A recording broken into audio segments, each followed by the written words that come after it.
በዚህ ሰዓት የፒያሳ ልጆች ትልቅ የተባለ ጥሪ ተደርጎላችኋል። ዛሬ ሰማዕቱ ቅዱስ ጊዮርጊስ እንደሆነ ታውቃላችሁ። የፒያሳ ልጆች ብቻ አይደለም፣ የደጃች ውቤ፣ የጣሊያን ሰፈር ልጆች፣ የገዳም ሰፈር ልጆችም፣ አፍንጮ በር ልጆች ልጆቼ የት ናችሁ? ወደ ቤቴ መልሱኝ ይሏችኋል። በሰማዕቱ በአራዳው ቅዱስ ጊዮርጊስ ደጅ ያደጋችሁ ኢትዮጵያውያን በሙሉ ጥሪ ቀርቦላችኋል።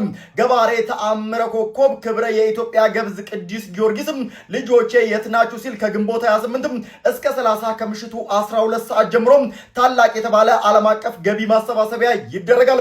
ሁላችሁም ውድ ኢትዮጵያውያን የቤተክርስቲያን ልጆችም ይሄ ጥሪ ለእናንተ ነው።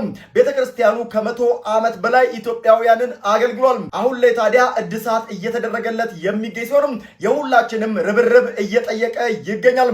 ሁላችሁም ኦርቶዶክሳውያን በዛሬው በሰማዕቱ ቅዱስ ጊዮርጊስ ዕለትም የበኩላችሁን እንድታደርጉ እንደዚሁም ከግንቦት 28 ጀምሮ ደግሞ በገቢ ማሰባሰቢያው በተመረጡ የሶሻል ሚዲያ ገጾች ላይ ተገኝታችሁ የበኩላችሁን እንድታደርጉ ተጠይቃችኋል። በ1423 በሁሉም ባንኮችም ታዲያ እዚህ ጋር በተቀመጡት ማለት ነው የበኩላችሁን ድጋፍ ማድረግ እንዳትዘነጉ።